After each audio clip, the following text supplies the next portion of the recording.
So, in this lecture, we will see um, an important concept that is called sinusoidal steady state analysis. So, we have seen what do we mean by transient analysis and steady state analysis.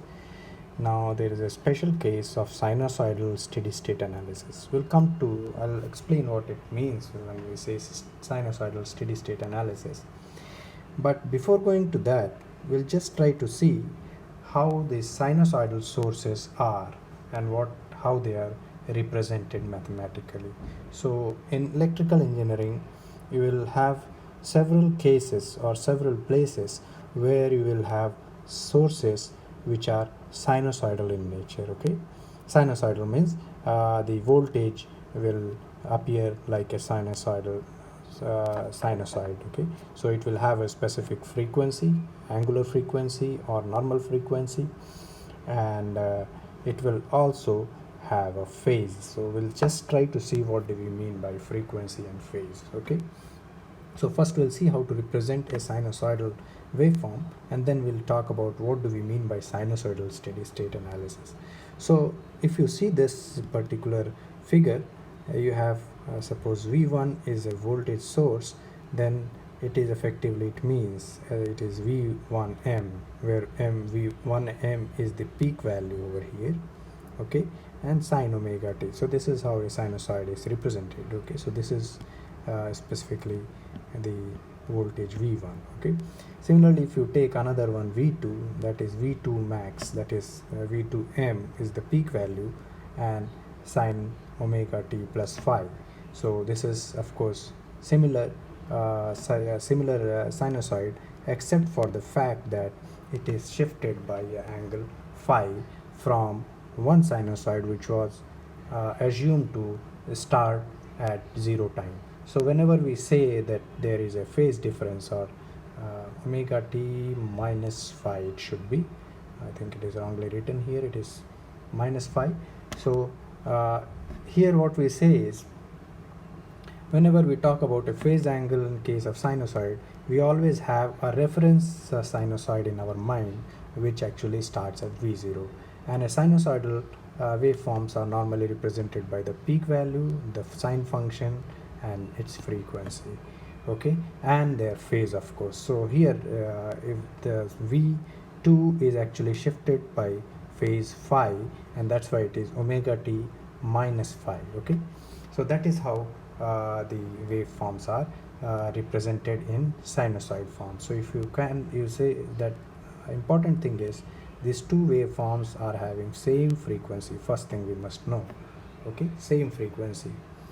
Of course, it may have different peak values may be different, and there is a phase difference between voltage 1 and voltage 2. So this is how the voltages are represented, and this is what is meant by a sinusoidal source. Okay, so normally when you represent it as a as a sinusoid source, we use peak values, but important thing in case of sinusoids are its RMS value. So anything different from a DC source is characterized by a RMS value. What do we mean by RMS value? RMS value of voltage or current are in fact equivalent DC value. So if you want to know what is the equivalent RMS value of a DC value of a AC source, actually that DC equivalent DC value of AC source, it is basically said to be RMS, because if you apply the same resistance to that voltage source, okay, that DC the whatever is the same heat is actually dissipated by a DC source and an AC source, then they are said to be equivalent, and that is characterized by the RMS. Okay, so RMS is same, means it is actually in fact a effective value or a DC value. That means same amount of heat would be radiated or would be given by a when connected across a resistance. So it is basically root mean square is basically this average of the quantity squared and average of the quantity, and this is actually calculated in this way. And if you assume that this is a sinusoid, it can be calculated for any type of waveform, but if you take for a sinusoid, okay, I think square is missing here. square is missing here. Okay, so any quantity, if we can if you take it for a sinusoid, then it comes out to be this Vm by root 2 is the RMS value for that. Second way of characterizing the waveform is finding the average value, but average value, if you take for any amount of any sinusoidal, this one it will amount to 0. So whenever we talk about average value, we don't talk about the full cycle average, but we talk about only the half cycle average. That means if this is the sinusoid, then we only talk about this part, that is we average out only of this part on T, and that is basically this is the average you get. Okay, so it can be characterized by average value or RMS value. RMS value is more prevalent and it is used more. Let us see how it is used, but before that, let us try to answer this, the question we started with. What is special about sinusoids and why, and their steady state analysis? Now when you see a circuit having sinusoidal sources, okay, if you have a circuit which is having sinusoidal sources, current or voltages, and all of them are of same frequency, okay, all the voltages and current, they may different in phases, no problem, but frequency has to be same. So if the circuit is containing sources having all of them having same frequency, then all its responses, that means all the currents and voltage appearing inside the circuit, wherever you check, they are also sinusoidal and are of same frequency. And that is the beauty of this when you have a sinusoid source. Of course, all of the sources are of sinusoid. So why this happens? Because if you see, if the circuit can have a resistance, so resistance, if you apply sinusoidal voltage, it will give you current of sinusoidal current of same frequency. If you have an inductor and you apply a voltage across it, okay, V, and you try to calculate the value of current for a sinusoidal one, so current will be 1 by L times V dt. Okay, and V is sinusoid, and when you integrate, you again get a sinusoid of cosinusoidal or sinusoid are taken same meaning. So it is again sinusoidal of same frequency. Of course, phase difference may be different, they may be there. Okay, similarly, if you have a capacitor, you apply voltage across it, calculate the current in this. Okay, so how much is current in a capacitor? I is equal to C dV by dt.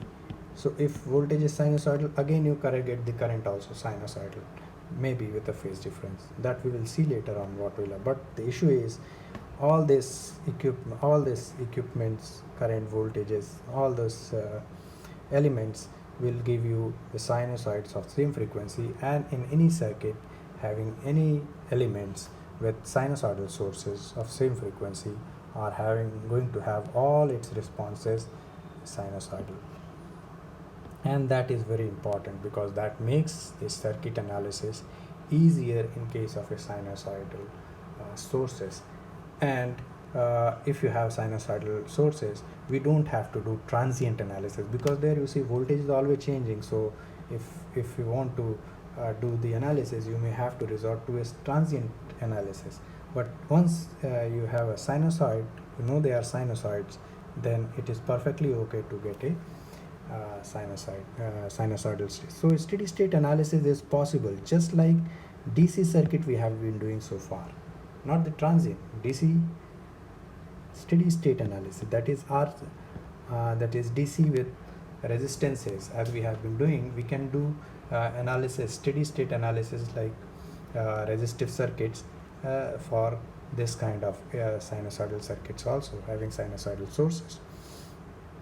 We'll see how to do it, of course, but before that we'll see how the sources, sinusoidal sources, can be represented and why their representation is important. So one thing we have been seeing is if you have a source V1 and let's say it is represented as V max sine omega t. So normally whenever you talk about sources to be represented, so representation is an important word here. For representing in time, we normally use the peak value and sine omega t. okay, or I can write that same peak value or root 2 RMS sine omega t. So that is how we represent a sinusoid mathematically, okay. uh, Standard way is to use a peak value and sine omega t. But in case of a phasor form, okay, there is another way of representing the same sinusoid, and we do it in representing it as v times rms e raised to power j0. So this is equivalent to this waveform can be represented as a phasor, which is here, okay. It is a phasor of value v1. That means it is vrms e raised to power j0 and vrms angle 0, okay. Where has each omega t gone? That we will see later. It is there, but it is implicit, okay. So this phasor is in fact a rotating phasor, so because it is ej omega t is always changing with time, so it is basically a rotating phasor, okay. It is not simply a vector. So there is a difference between a vector and a phasor. Similarly, if I take v2 as v2 max sine omega t plus minus theta, so this minus theta is basically the phase difference, which you can see here, okay. And this, if I want to represent it as a phasor, I write it as RMS values taken normally for representation, and this will be actually root 2 time vrms sine omega t minus theta, whereas this we use simply RMS value e raised to power minus j theta, okay. So whatever is here, it comes over there as j theta, and you can write it as a magnitude and angle form. So this is actually a representation of these two phasors or these two sinusoids. If you see in time, they will appear like this, but if you say in a phasor domain, they will appear this way, that is v1 and v2 separated by angle theta, okay.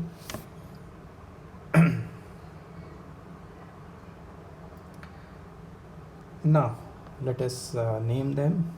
So this is basically, if you represent the vt as root 2 vrms or peak times sine omega t plus theta, then we call it is simply a time representation or sinusoidal representation or a time waveform. Same thing can be represented as vrms e raised to power j theta. They are same representation, okay. J theta comes over here, or v angle theta. I should not have written this. It is v RMS is the value here, okay. vrms angle theta is said to be represented in a polar form, okay. So you have magnitude and angle form, that is called a polar form. Similarly, you can represent the same magnitude and angle further in a rectangular form. What is rectangular form? Basically it is vrms cos theta j sin theta, so you get a complex number. So the same voltage which was a time function is now a complex number representation, okay. So e raised to power j theta should be written in this way, and this is vx plus j xy when you evaluate this and evaluate this, okay, and vx is this and vy is this, okay, cos theta and sin theta. Of course, please note here that there is a j, so that a function which was a time function is now represented in a complex domain with real and imaginary parts. And if you want to calculate vrms from vx and vy, it is actually this. So this is same here, vrms, and this is the same theta which can be calculated. So this is how rectangular, polar, and the time waveforms are. So same source represented in different ways, and why they are represented in different ways, we'll see what are the computational advantages of representing in a different form. So let us say that I have two waveforms, v1t and v2t, and I want to do the addition of this. I can add in a trigonometric form, okay. Write them, both of them, root 2 v1 sine omega t plus theta 1, root 2 v2 sine omega t plus theta 2, and then you do some calculations to get a result in terms of root 2 v3 sine omega t plus theta. What is important here is this remains omega t. no change. So if frequency is fixed, as many things you add, there is no change as far as frequency is concerned, and the process and the form remains the same. Okay, and I don't know exactly how to calculate this root 2v3, but since you are just passed out, I think you must be remembering that formula, and that is what has to be remembered. And when the number of such waveforms or number of such voltage sources increases, of course it will appear to be slightly more and more complicated as you go further. So that is how you do your addition in a trigonometric form. Now let us see how to do addition, same addition in a polar form. I just changed the representation. So I write v1 theta 1 and v2 theta 2. So this is this one. Let us say it is now v1 is RMS, v2 is RMS, and I say my result will be in the same form, v3 theta 3. And how do I calculate it? I represent v1 theta 1 in its rectangular form, v2 theta 2 in its rectangular form, and both are now complex values. And then I have to simply add the real part to real and imaginary part to imaginary, and that is what you get. And this is, you can compare the values, that the real part is v3 cos theta 3 and the imaginary part is v3 sin theta 3. So real part corresponds to v3 cos 3 and sin theta. So if you see, I don't have to remember any formula or the trigonometric formulas which are there, and even if they are large in number, the voltage, the process, the amount of complexity involved is quite less, because I have to only, what I have to do is I have to simply decompose these values into their rectangular form and do a simple algebraic calculation of addition. Okay, of course double the calculation, because real part and imaginary part, for both of them I have to add, and collect the terms for real and imaginary part. So I can add 100 of such sinusoids together and I can easily find the results. But I don't know if there are 100 of some sinusoids either having different values. It will be slightly complex to actually add them. So that is what the representation will do for me, that you get a computational advantages just through representing the sinusoid into a phasor form. Now let us see what are actually some important thing concept wise we should remember while doing this. Okay, the things can be at times misleading. Okay, what we have done here is just I'll try to show you there is a difference between a mathematical rigor and practical correctness. So you may be practically correct but mathematically not so rigorous, but practically you are almost correct. There is nothing will come in way of calculation, or you can say the accuracy or anything will not be harmed. But mathematically it is not the same thing. For example, if you see, I have represented this Vm sin omega t with this. Okay, so this is basically the polar, this is what you call phasor representation, I have said. So this is a phasor and this is time, in time. Okay, time waveform. Now if you see, the correct mathematical form of sin omega t plus phi is not this, rather it is this. Okay, omega t plus phi, j omega t plus phi upon 2j. Okay, but since omega t remains everywhere, I can always bring that e raised to power j omega t outside for, because here, and all my sources, as I have said in my circuit, are going to be at same frequency, then it can be pulled out in all such cases, and thus ej omega t is not a problem. It is taken as intended that it is always there, because the frequencies are going to be same. However, still if you see, this has a representation of Vm by root 2 e raised to power j theta has real and imaginary part, whereas sin omega t is a real function and it is represented in this way, that is, it has e raised to power j part and e raised to power minus j part upon 2j. So that is how it has to be represented. Or otherwise, it could be represented by Euler's identity, that is e raised to power jx is this, and imaginary part is basically the sine omega t. But I have not used any of this for representation, rather I have used this, which is not exact, okay. Mathematically it is not exact, but practically it is having no problem, okay. So it is in fact universally accepted to represent sinusoid by a phasor quantity such as this, which I have just told, omega t. Here I have included omega t, but sometimes we don't include omega t because it is assumed to be there or always there, because if you remember in our calculation I didn't use omega t in my representation here, okay. Omega t was not given here, not put here, just because we assume that it is going to be everywhere, okay. In all the sources it will be omega t, all sources have a frequency omega t. So let me come back here.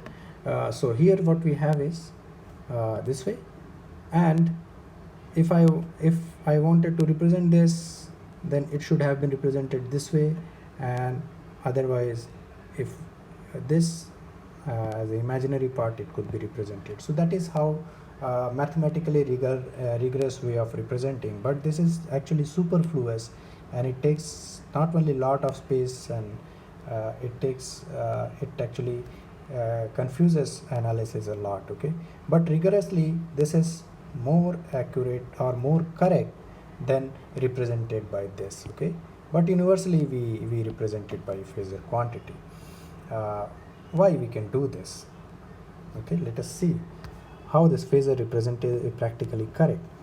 If you see in sinusoidal representation, the exponential this and this both are present, and they are always present, okay. You will not find any instance there is a sinusoid and one part is missing. So if one is present, other one is also present. So although there are two exponential, but the information contained in one, okay, is same in second one also. Only the thing is the sign is changed, otherwise the two exponential are the same. So information wise there is no difference between having one exponential or two exponential, except for the fact that you know that I am using only one exponential, other one is always associated with it, okay. So if one exponential is known, the other is already known, okay.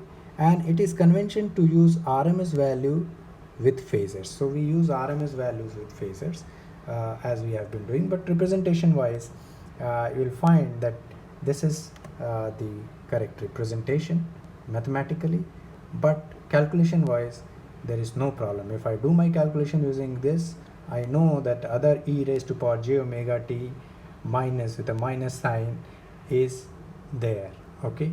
But I am not considering, I am going on doing the calculation, and in the end when I have got the result in phasor form, I have to only change my phasor form into a equivalent sinusoid, okay. And I know what this transformation I have used. I have used the sinusoid with a single phasor, assuming that the other one is already there.